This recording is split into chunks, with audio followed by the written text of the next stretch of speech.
हाँ जी, अब देखो जो अपना नेक्स्ट टॉपिक है वो है आपका that is scanning electron microscope. ठीक है, इंपॉर्टेंट क्वेश्चन है एग्जाम में। दो, एक सेम है और एक टेम है, दो हैं। ठीक है, और दोनों में से एक एग्जाम में आपको डेफिनेटली मिल सकता है। अब देखो स्कैनिंग इलेक्ट्रॉन माइक्रोस्कोप जो है वो क्या है, इसके अंदर क्या होगा मेरे पास, इसकी कंस्ट्रक्शन और वर्किंग क्या है।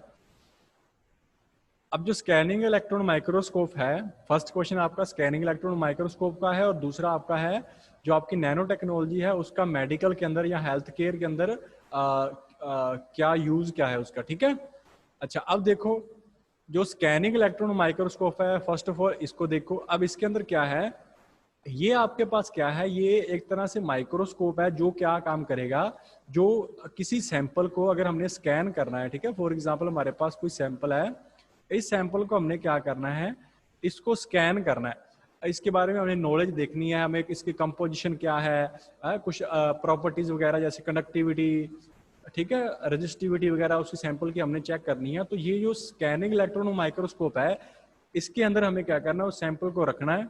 ठीक है, और ये जो स्कैनिंग इलेक्ट्रॉन माइक्रोस्कोप है वो आपका उस सैंपल की इमेजेस क्या करेगा, कैप्चर करेगा। और वो इमेजेस क्या है, किसकी होंगी, जो हम इसके ऊपर इलेक्ट्रॉन की बीम जो है ना, इलेक्ट्रॉन की एक बीम है, जो फास्ट मूविंग इलेक्ट्रॉन होंगे, हाईली चार्ज इलेक्ट्रॉन जो होंगे इस सैंपल के ऊपर फॉल करवाएंगे, इसलिए स्कैनिंग इलेक्ट्रॉन माइक्रोस्कोप बोलते हैं।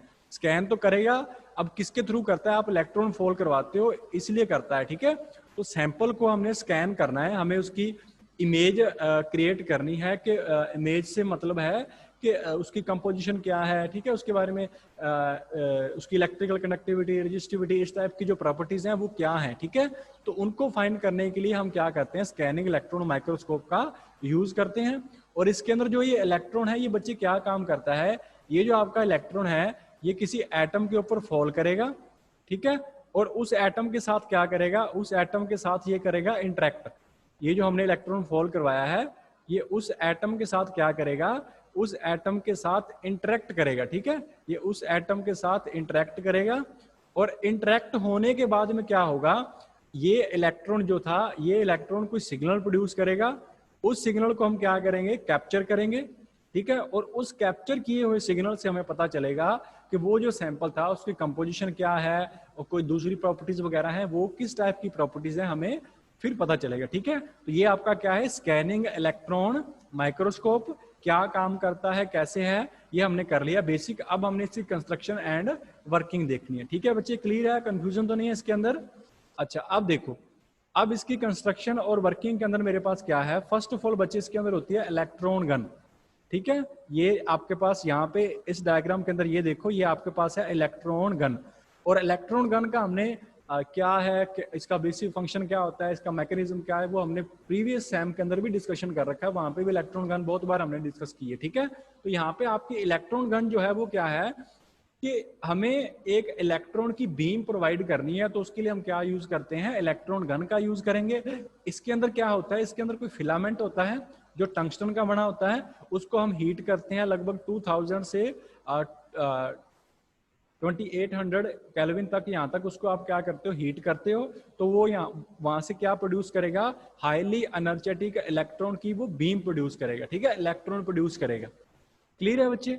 अच्छा अब फिर इलेक्ट्रॉन गन के बाद में दूसरा जो है वो हम यूज करते हैं, that is electron lenses. Clear है, फर्स्ट आपका इलेक्ट्रॉन गन हो गया, उसके बाद में ये जो लेंस है ना, ये कंडेंसर लेंस हो गया और ये ऑब्जेक्टिव लेंस हो गया, ये दो लेंस हम यूज करते हैं। ये बेसिकली क्या करते हैं, इसके साथ ना एक मैग्नेटिक फील्ड की अरेंजमेंट यहाँ पे होती है, that is magnetic field arrangement, वो यहाँ पे शो नहीं कर रखी। इन लेंसेज के साथ एक मैग्नेटिक फील्ड अरेंजमेंट होती है, और ये मैग्नेटिक फील्ड अरेंजमेंट बच्चे क्या करेगी, ये हमें फाइन बीम ऑफ इलेक्ट्रॉन है ना वो प्रोवाइड करवाती है। ये हमें फाइन बीम ऑफ इलेक्ट्रॉन जो है वो हमें क्या करवाएगी, प्रोवाइड करवाएगी। ठीक है बच्चे, ठीक है ना। वैसे यहाँ पे बुक के अंदर सिर्फ कंडेंसर लेंस और ऑब्जेक्टिव लेंस दिए गए हैं, और इसके अंदर होता क्या है, इसके अंदर एक्चुअल में एक कॉइल का सिस्टम होता है, उस कॉइल में हम करंट प्रोड्यूस करवाते हैं, वो मैग्नेटिक फील्ड प्रोड्यूस होगा, और वो मैग्नेटिक फील्ड क्या करेगा, उस मैग्नेटिक फील्ड के कारण ये जो इलेक्ट्रॉन्स हैं उनके ऊपर कोई फोर्स लगेगा, और वो फोर्स किस एक्सिस की साइड लगेगा, जैसे ये देखो, ये यहाँ से इलेक्ट्रॉन ऐसे गया था और फोर्स लगा, वो एक्सिस की साइड आ गया, ऐसे सेंटर वाली साइड आ जाएगा। यहाँ पे फोर्स लगेगा, वो फिर सेंटर वाली साइड आ जाएगा, ठीक है। तो वो फोर्स लगेगा, वो उसको एक्सिस की तरफ क्या करेगा, बेंड करवा देगा इलेक्ट्रॉन को, ठीक है बच्चे, ठीक है। तो ये इसकी वर्किंग है। दूसरा आपका कंपोनेंट क्या है, दैट इज इलेक्ट्रॉन लेंसेज। पहला आपका था इलेक्ट्रॉन गन, वो क्या करेगी, वो हमें इलेक्ट्रॉन की जो बीम है वो प्रोवाइड करवाएगी, ठीक है, हाईली एनर्जेटिक इलेक्ट्रॉन प्रोवाइड करवाएगी। वो आपका टंगस्टन का बना होगी, वायर होगी, उसका फिलामेंट जो होगा उसको अपने हाई टेम्परेचर के ऊपर हीट करना है, तो वो इलेक्ट्रॉन प्रोड्यूस करेगा। अब उसको हमने क्या करना है, वो जो आपके इलेक्ट्रॉन्स प्रोड्यूस हुए हैं उनको हमने फोकस करवाना है सैंपल के ऊपर, ताकि वो उस सैंपल के ऊपर डायरेक्टली फॉल करें। तो उसके लिए हम क्या करते हैं, एक लेंसेज की अरेंजमेंट होती है जिसके अंदर एक कॉइल सिस्टम होता है जो कि मैग्नेटिक फील्ड प्रोड्यूस करेगी, और वो मैग्नेटिक फील्ड क्या करेगा, वो आपको उन इलेक्ट्रॉन्स को फोकस करवाएगा, कहां पर, आपका जो सैंपल है उनके ऊपर उनको क्या करवाएगा, फोकस करवाएगा, ठीक है बच्चे। अच्छा, उसके बाद में क्या हुआ, सेकंड हो गया। अब क्या है, अब एक स्कैनिंग कॉइल होती है। अब स्कैनिंग कॉइल क्या करेगी, इस डायग्राम के अंदर देखो, थर्ड आपका कंपोनेंट है स्कैनिंग कॉइल। ये आपका क्या था, दोबारा मार्क करने दो, ये इलेक्ट्रॉन गन आपका फर्स्ट कंपोनेंट था, वो हमने एक्सप्लेन कर लिया। उसके बाद में ये जो चार ये लेंसेज शो कर रखे हैं, ये आपका सेकंड कंपोनेंट था, हमने ये भी एक्सप्लेन कर लिया। अब आपका जो थर्ड कंपोनेंट है वो देखो यहाँ पे मेरे पास थर्ड जो है वो है बच्चे आपके पास, that is scanning coil aperture जो है ना, ये देखो यहाँ पे ये कॉइल्स दे रखे हैं इस तरह से, ये कॉइल्स हैं, यहाँ पे भी ये कॉइल है, ये आपके पास कॉइल है, और इस तरह से ये यहाँ पे स्कैन जनरेटर है। ये आपका इस बॉक्स के अंदर बच्चे स्कैन जनरेटर लिखा हुआ है, ये आपके पास क्या है, दैट इज स्कैन जनरेटर, ठीक है। ये किसके साथ लिंक्ड है, किसी जनरेटर के साथ लिंक्ड है, जो क्या करेगा, इस इलेक्ट्रॉन्स को क्या करेगा, स्कैन करेगा, जहां जो भी वो सैंपल से इलेक्ट्रॉन एमिट होंगे उनको क्या करेगा, वो स्कैन करेगा, ठीक है बच्चे। अब ये देखो, ये जो आपके पास स्कैनिंग कॉइल है, ये क्या होती हैं, ये दो कॉइल्स होती हैं, पेयर ऑफ कॉइल्स होती हैं। ये आपके पास क्या है, these are the pair of coils, दो कॉइल्स होती हैं आपके पास, पेयरिंग के अंदर होंगी ये, ठीक है। अब जो इसके अंदर क्या है, ये जो आपके पास कॉइल्स हैं, ये थोड़ा सा मूवेबल कोई स्ट्रक्चर होती है, उसके विद रिस्पेक्ट टू ये आप इसको मूव करवा सकते हो, ताकि आप क्या करोगे, उन कॉइल्स के कारण आप इन इलेक्ट्रॉन्स को क्या कर सकते हो, इन इलेक्ट्रॉन्स को आप सैंपल के ऊपर, जैसे ये स्पेसिमेन है ना यहाँ पे सैंपल, आप जहां चाहो वहां पे इनको फॉल करवा सकते हो। यहाँ पे ये इन कॉइल्स की वर्किंग ये है, ठीक है ना, इन्होंने पहले आपके इलेक्ट्रॉन क्या हो चुके हैं, फोकस हो चुके हैं। अब जो ये स्कैनिंग कॉइल्स हैं वो क्या कर रही हैं, वो उनको दोबारा फोकस करवा रही हैं जहां पर आपको जरूरत है, ठीक है। पीछे से तो फोकस बिल्कुल स्ट्रेट लाइन के अंदर आ रहे हैं, अब आपको क्या है, आपको उस सैंपल के जिस पोर्शन के ऊपर उनको फॉल करवाना है, वहां पे आप किसकी हेल्प से करवाओगे, ये जो स्कैनिंग कॉइल्स हैं इनकी हेल्प से आप क्या करवाओगे, इनको फोकस करवाओगे, ठीक है ना, आप उस स्पेसिमेन के ऊपर फॉल करवाओगे। अच्छा, उसके बाद में मेरे पास क्या है, ये जो आपके पास कॉइल है, ये देखो यहाँ पे ये जो कॉइल है आपकी, ये किसके साथ कनेक्टेड है, मैंने अभी बोला है, ये स्कैन जनरेटर जो है इसके साथ क्या है, कनेक्टेड है, दैट इज स्कैन जनरेटर। ये आपका स्कैन जनरेटर है जो कि इस स्पेसिमेन को स्कैनिंग में हेल्प करेगा, ये आपका क्या है, स्कैन जनरेटर है। और ये किसके साथ जुड़ा होता है, ये पीछे किसी कैथोड रे ट्यूब जो होती है, जैसे ये आपके पास CRT जो है, कोई LED वगैरह कोई स्क्रीन जो होती है कैथोड रे ट्यूब, उसके साथ ही लिंक्ड होती है। और वहां पे आपको ऐसे देखो, ये वो सैंपल है जिसके वहां पे आपको इमेज दिखाई दे रही है कि ऐसे मॉलिक्यूल हैं, ऐसे उसके अंदर एटम है, कोई ऐसी अरेंजमेंट है। तो ये आपको, ये जो जनरेटर है पीछे CRT के साथ क्या होता है, कनेक्टेड होता है, ठीक है बच्चे, क्लियर है। अच्छा, उसके बाद में क्या है, यहाँ पे जो जैसे ही वो आपका इलेक्ट्रॉन जो फॉल किया, जैसे मान के चलो ये इलेक्ट्रॉन इस सैंपल में फॉल किया, अब ये इसके साथ इंटरेक्ट करेगा, उस एटम में से उसके इलेक्ट्रॉन्स को, हाईली एनर्जेटिक इलेक्ट्रॉन है तो वो उसके एटम के इलेक्ट्रॉनों को वहां से क्या करेगा, बाहर निकाल देगा। उस एटम के इलेक्ट्रॉन्स वहां पे बाहर निकलेंगे, उन इलेक्ट्रॉन्स को बोला जाता है, these are your secondary electrons, ठीक है। उन इलेक्ट्रॉन्स को आप क्या बोलोगे, वो आपके कौन से इलेक्ट्रॉन्स हैं, सेकेंडरी। तो वो जो सेकेंडरी इलेक्ट्रॉन है उनको कौन डिटेक्ट करेगा, ये देखो इलेक्ट्रॉन डिटेक्टर, वो हमने यहाँ पे लगा रखा है, ये रहा वो बड़ा बॉक्स है, जो सेकेंडरी इलेक्ट्रॉन निकलेंगे उनको कौन ऑब्जर्व करेगा, ये जो आपका इलेक्ट्रॉन डिटेक्टर है, ये उनको क्या करेगा, ऑब्जर्व करेगा। ठीक है बच्चे। अब ये जो आपका किसकी वर्किंग क्या है, कौन सा आपको क्या देगा, तो यहाँ पे ये देख लो मेरे पास जो ये आपका ये डिटेक्टर है, ये आपको क्या डिटेक्ट करवाएगा, जितने इलेक्ट्रॉन ज्यादा आएंगे ये आपको इंटेंसिटी, उस सिग्नल की इंटेंसिटी क्या है, यहाँ से आपको इंटेंसिटी का पता चलेगा। और जो हमने स्कैन जनरेटर किया था वो आपका क्या करेगा, ये वाला देखो, that is your scan generator है। अब इसकी वर्किंग क्या है ये देखो थोड़ा सा, ये जो आपका स्कैन जनरेटर है ना, ये आपका क्या करेगा, वो आपको सिग्नल की लोकेशन देगा, क्योंकि ये किसके साथ कनेक्टेड है, इस CRT के साथ। ठीक है, तो ये आपको क्या देगा, that it gives the location of the signal, ये आपको सिग्नल की लोकेशन देगा, लोकेशन ऑफ द सिग्नल। तो बच्चे ये दो पॉइंट्स हैं, ये इंपॉर्टेंट है, माइंड में रखना है। जो वो इलेक्ट्रॉन डिटेक्टर है वो तो आपको इंटेंसिटी ऑफ द सिग्नल देगा, और जो ये स्कैन जनरेटर है जो CRT के साथ कनेक्टेड है, ये आपको क्या देगा, उस सिग्नल की लोकेशन देगा। ठीक है ना, कि वो कहाँ से, किस पार्ट से जो आपका सिग्नल है कहाँ से आ रहा है, उसकी ये आपको लोकेशन प्रोवाइड करवाएगा। ठीक है बच्चे, कंफ्यूजन है किसी को इसके अंदर?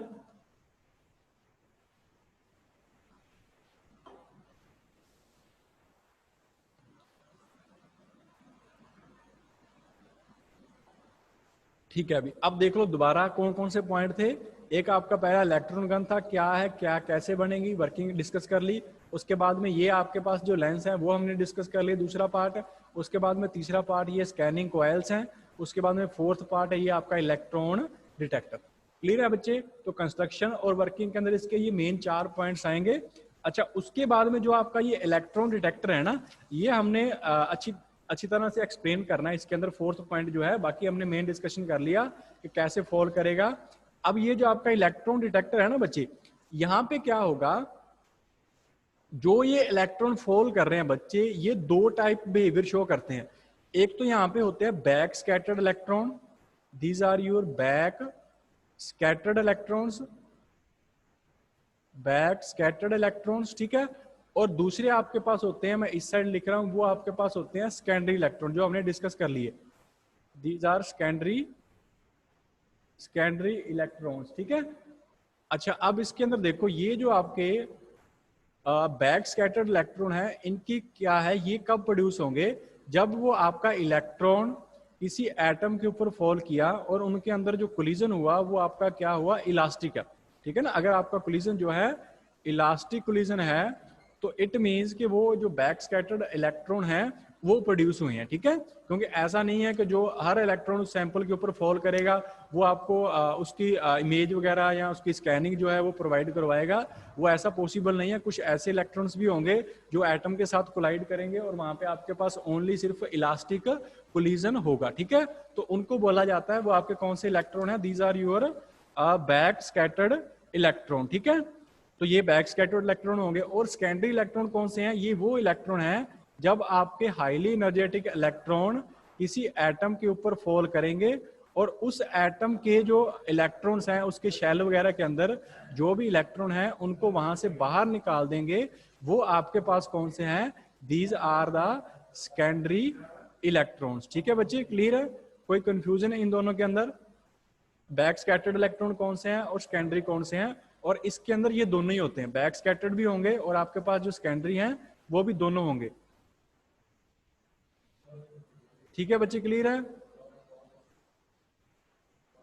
अच्छा, अब देखो, अब यहाँ पे आपको इनकी वर्किंग देखनी है कि आपको बैक स्कैटर्ड इलेक्ट्रॉन है उनसे क्या पता चलेगा और जो आपके सेकेंडरी इलेक्ट्रॉन है उनसे आपको क्या नॉलेज मिलेगी। ठीक है, तो यहाँ पे देखो, जो आपके बैक स्कैटर्ड इलेक्ट्रॉन है पहले उनका डिस्कशन कर लेते हैं। तो जो बैक स्कैटर्ड इलेक्ट्रॉन है वो आपको क्या रिप्रेजेंट करवाएंगे, क्या आपको शो करेंगे, ये आपके पास दैट इज द, ये आपको केमिकल कंपोजिशन प्रोवाइड करवाएंगे। सिंपली आप कह सकते हो जो भी आपने सैंपल ले रखा है उसकी केमिकल कंपोजिशन ये प्रोवाइड करवाएंगे। ठीक है, जो आपके बैक स्कैटर्ड इलेक्ट्रॉन है जिनका इलास्टिक कोलिजन हुआ था एटम्स के साथ, एटम के साथ जो कोलिजन हुआ था वो आपके पास क्या है, वो केमिकल कंपोजिशन प्रोवाइड करवाएंगे। ठीक है, क्लियर है? अब जो सेकेंडरी बचे हैं, सेकेंडरी इलेक्ट्रॉन कौन से हैं, अब इसमें देखो जो सेकेंडरी इलेक्ट्रॉन्स हैं इसके अंदर क्या होगा, ये आपके पास क्या करवाएंगे, ये आपको ये जो आपके सैंपल का जो सरफेस है ना, जो सैंपल सरफेस है उसकी आपको इमेजेस प्रोवाइड करवाएंगे।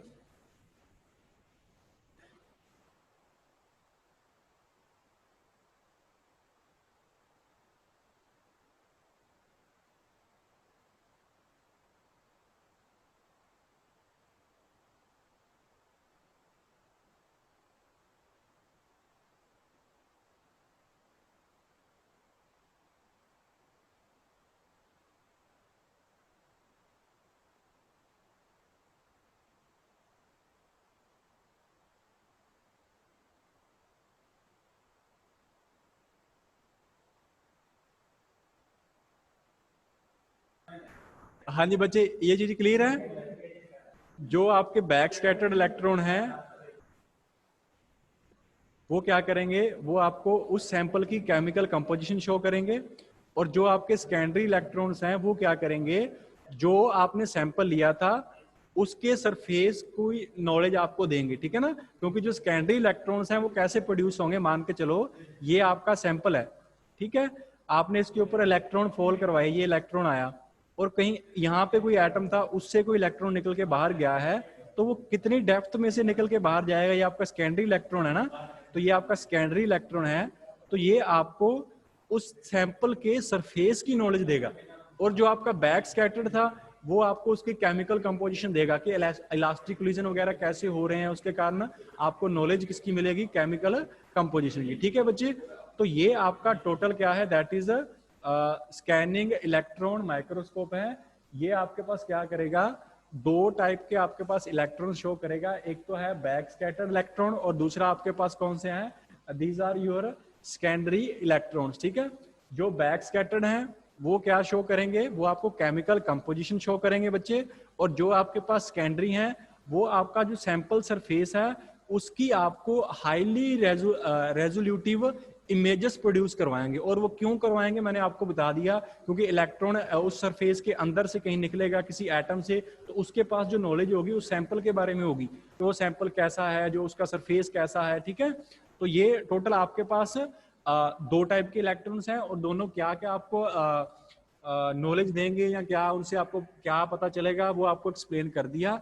अगर किसी बच्चे को कोई प्रॉब्लम है तो अभी हैंड रेज कर लो, अदरवाइज जो आपका नेक्स्ट क्वेश्चन है फिर वो स्टार्ट करते हैं।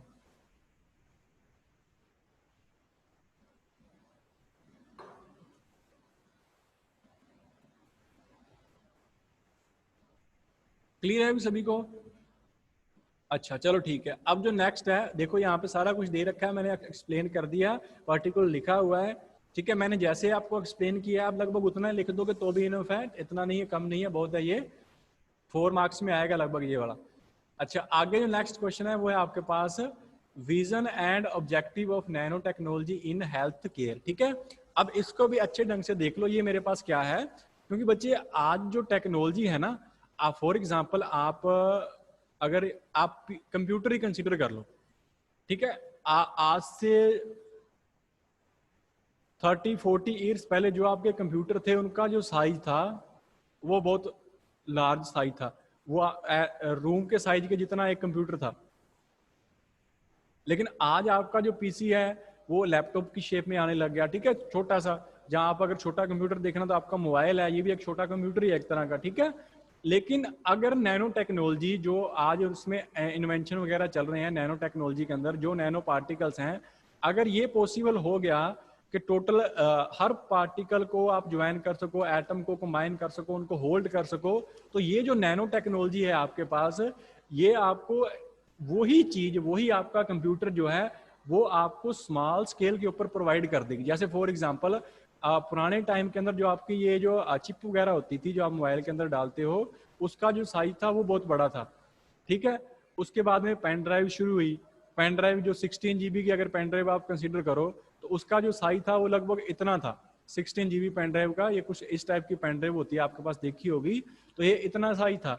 लेकिन बाद में क्या हुआ, आज जो आपके मोबाइल के अंदर वो सिर्फ इतनी सी चिप होगी, बिल्कुल ऐसी इतनी सी चिप होती है, और उसका जो साइज है वो 128 GB है, किसी का 64 GB है। तो देखो ये नैनो टेक्नोलॉजी के इन्वेंशन के कारण हो रहा है। अब अगर और इन्वेंशन हो गया तो आपका किसी दिन कंप्यूटर जो होगा वो इस साइज का कंप्यूटर होगा।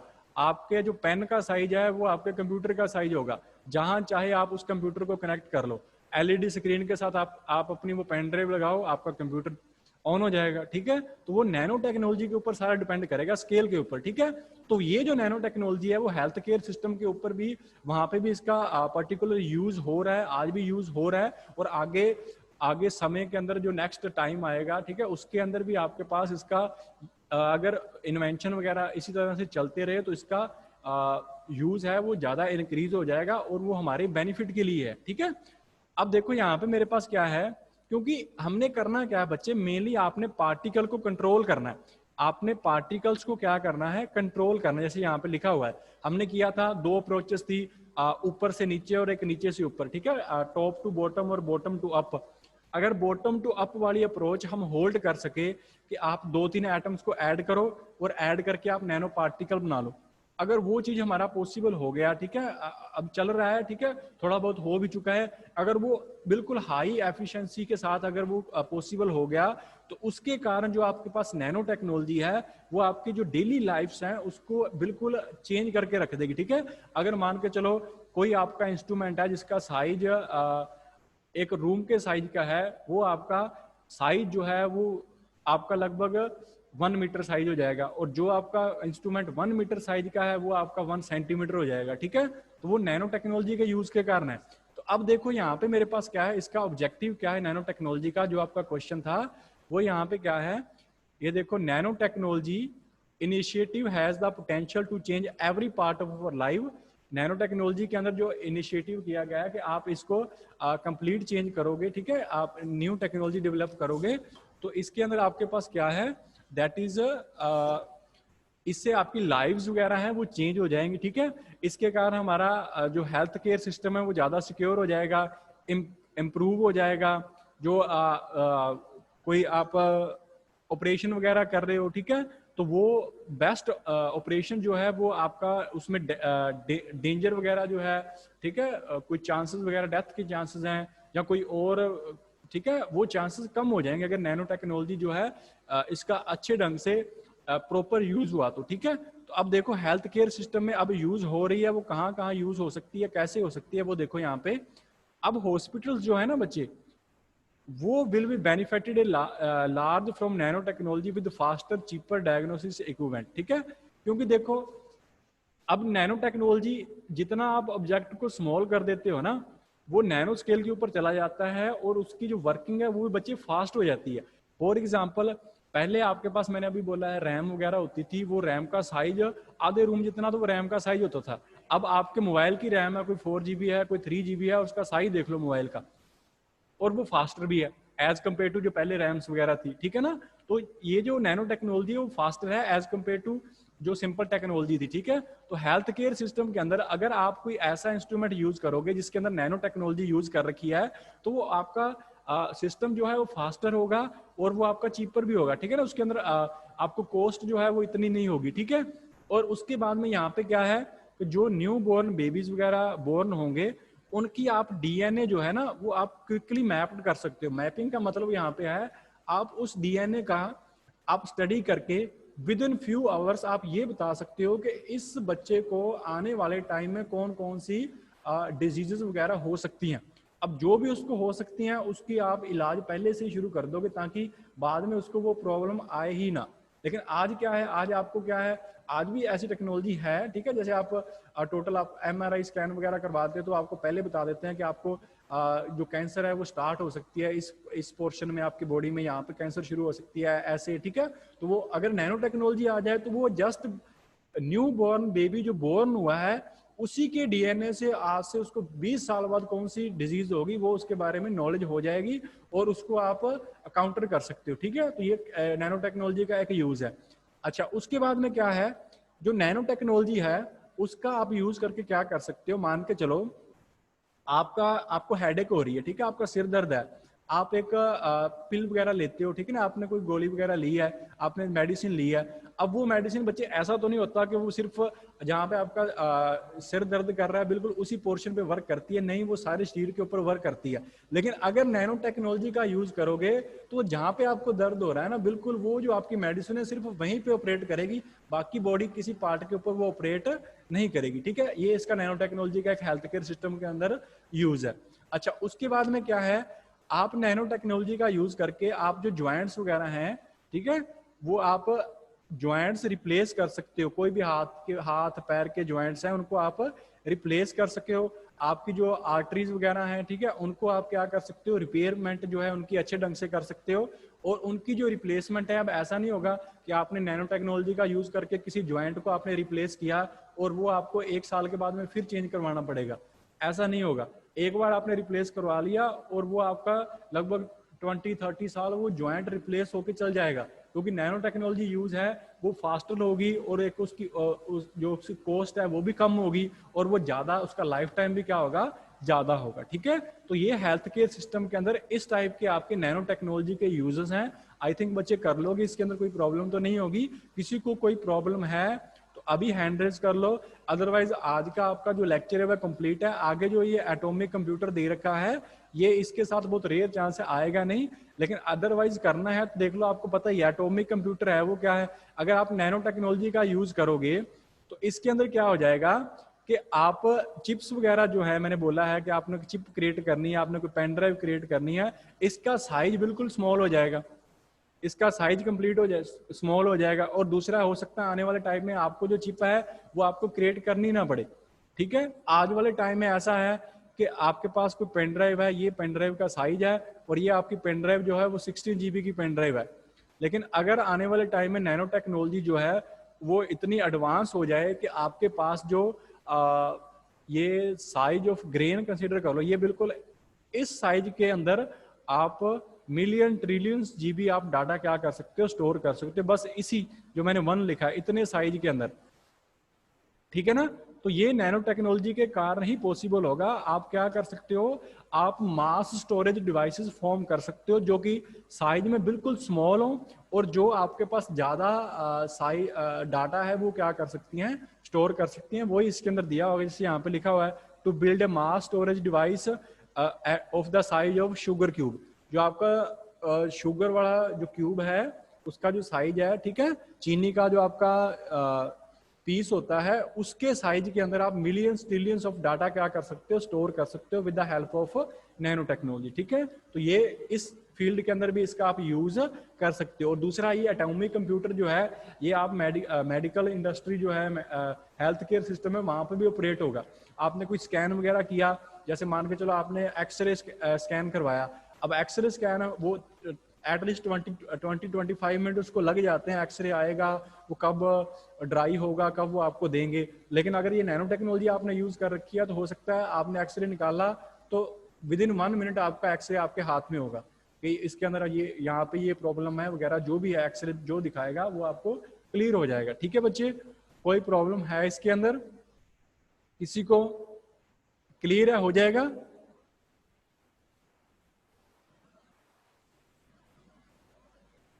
ठीक है बच्चे, बाकी फिर नेक्स्ट करेंगे, ठीक है, नेक्स्ट लेक्चर के अंदर करते हैं, ठीक है बच्चे, थैंक यू।